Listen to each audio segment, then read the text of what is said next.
first started thinking about this project, I wanted to work with old age pensioners or some older people. So I went into the Hackney community and started asking for groups. Just talking in the community, I ended up meeting these people because Hackney Empire is an incredible community venue. They do loads of things. They've got youth choirs and older choirs, and they told me about this group of elders who called themselves the Hackney Empire Elders, or the Hackney Elders now. I think it's got shorter. And they meet regularly. They go out to creative things. They go to theatre, they go to music. And so I thought, I've got to meet these people. Went and met them, this is over a year ago, and sat down with them and was blown away by their spirit and their fun and laughter. I mean, we were there for about an hour just laughing and telling stories, and I knew straight away that this group was just going to be fantastic for this project. Well, when Stevie came and broached the idea last year, it seemed really interesting, the idea of the intergenerational thing, an older person and a younger person collaborating on, and looking at putting their life experiences together. It sounded like a really good thing to do, because there's a lot of things that divide older and younger people at the moment, and it seems such a shame that this kind of idea that our generation have taken everything and have given nothing back and have left nothing apart from problems for those of you who are following, like, climate change, and we've used up resources. And I think it's a pity that there just seems to be a lot of intergenerational conflicts. So all the elders are from Hackney, and all the songwriters are from all over the UK. So it's a really interesting mix of people. But then again, all the elders from Hackney, some of them were born in other places and have lived in other places. So there's a lot of geography that's mixing and different backgrounds. And giving us different perspectives to share with each other. I love music. I love music. I would be singing songs that maybe not too good, but I'll be singing them. I'm singing all the time, but maybe my voice doesn't appeal to me. So. But we love it, so. Yeah, well, we don't hear ourselves the same. Yeah, well, I do like to blow my own trumpet. It's by my doorstep, singing sweet songs of melody pure and true, saying, "This is my message to you." So with my song, I took her inspiration, her passion, her fire, to hopefully inspire the younger generation to show that there is possibility of change, to show someone who's come so far in her lifetime and how they can do the same in theirs. Back in 1966, a woman decided to take this trip to build a life living in the English countryside. She didn't get further than Hackney town. I chose hope because if you have hope, never dies. It's a good thing, and it comes from my belief, my faith. You got to have a destination because you are in a journey, and to be able to finish that journey, you need hope, you need strength, you need also all these things, expectation that it is going to come to a good end. She's got fire burning. We've been talking to everybody about, your songwriting toolkit. At the start of the process, people were a little bit, I suppose, nervous and apprehensive on both sides, the elders and the songwriters, because it's such a short amount of time that they've got, and you're meeting each other for the first time, trying to get lots of information about them, and then you're thinking, wait, how am I going to make a song out of this? But watching it all come together so quickly and seeing the bonds they've made, hearing the songs that have come out of these conversations, I think it's been incredible. Did you want to introduce us too? I'm Leonie and this is Nate. We have been sharing stories of our life, and we've been talking about food, and we've been talking about family, and we've been talking about loss and our experience of loss and grief, and that's inspired the theme of our song. And I found it very, very inspiring working with you, and the the finished result is a song that we've written called When You Love Someone, You Lose. When you love someone, you lose. Time stands still, you're consumed, weighed down by the pain, confused.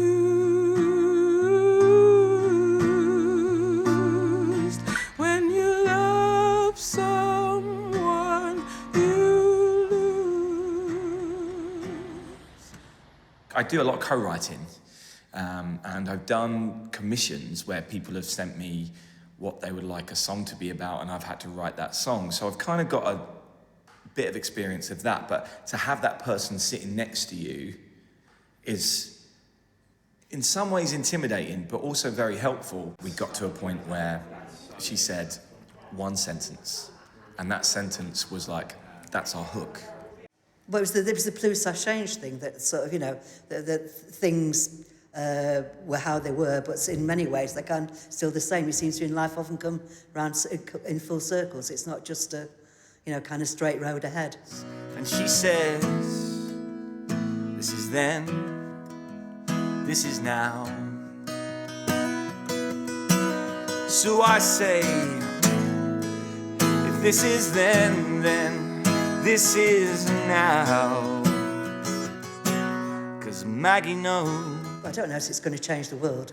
I can't see Donald Trump going around kind of humming it to but I like it, and I think it's just got a nice feel to it.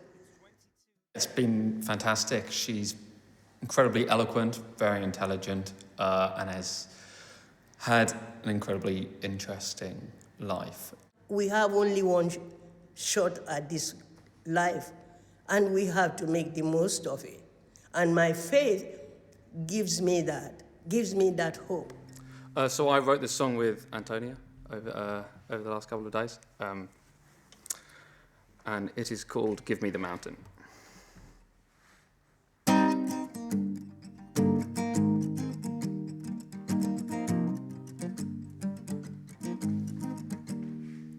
In '66 I flew across the sea for a land I knew but hadn't seen, all on my own to a world unknown, a place across the sea.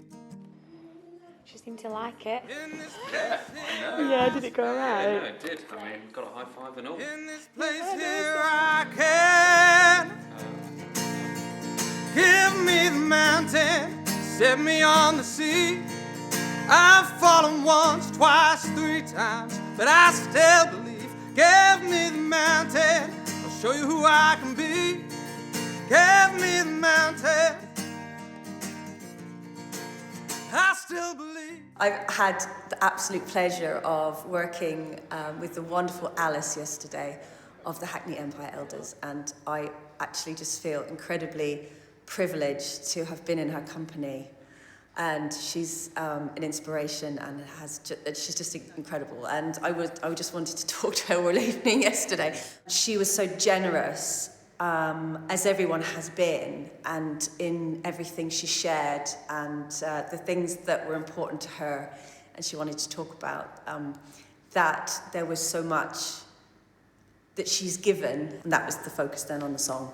It became about being somebody who steps up and makes the difference when other people won't, I suppose, sometimes.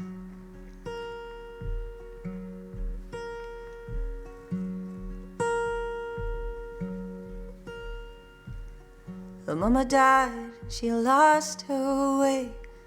Her father came for answers when he didn't know what to say. Despair in his eyes, he said, school don't wanna know. And I heard this is a place where no place is left to go. There was a boy stood defiant, said, what's the point I ain't got what it takes, and I ain't got what you want, but by the grace of God, there was an angel in the room. She had something to say to those people who thought these kids were doomed. He said he would be a musician if he could kind of do things differently. But I said, well, look what the universe has thrown your way, because you're singing today. And he's given me a lot of information about his upbringing here in England. And then when we talked about, he was 17, so there were many years in Jamaica. It wasn't like he was a very small child, and so he remembers that as well. And that's when there was a bit of light, a twinkle in the eye, and some funny stories. And he said this amazing thing, because we talked about the Jamaican Sea and what he would do. And he said, I did go in the English Sea one time, and if I was Superman, I'd fly straight out of it. It was obviously freezing and not his style at all. And that was just this brilliant image of him not only flying out of the English Sea, but then flying back to Jamaica. And then that's where we just started to lay the foundation. If I was Superman, I'd fly out of the cold, cold water. I've learned so much from these 2 days. I've never written a song with anyone else. It's always been an internal process for me. So telling someone else's story has been a huge learning curve. Cold, cold water. I knew the stories were going to be strong, and there was going to be a lot of feelings coming out from their lives just by talking to them anyway, and knowing what they've been going through and the incredible rich lives they've led.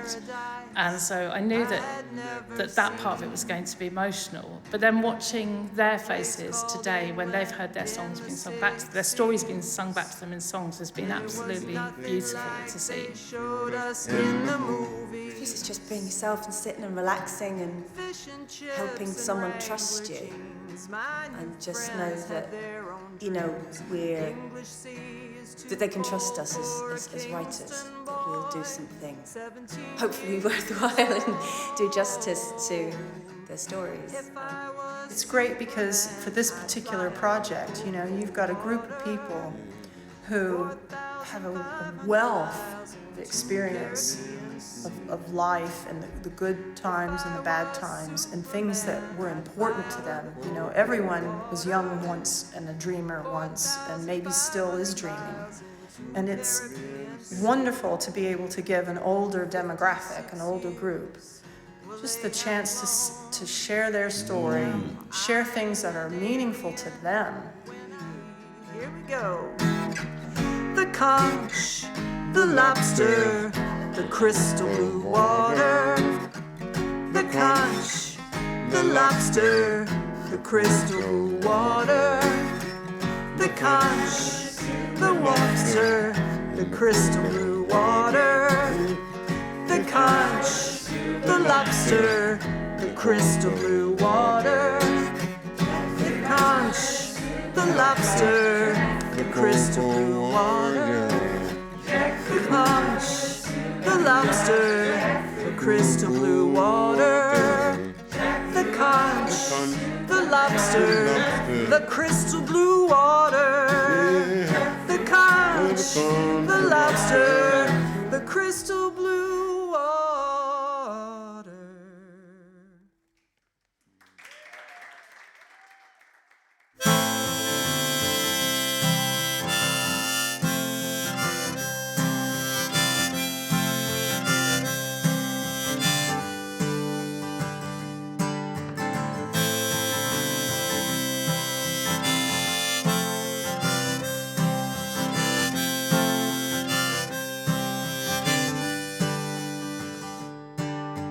Back in 1966, a woman decided to take this trip to build a life living in the English countryside.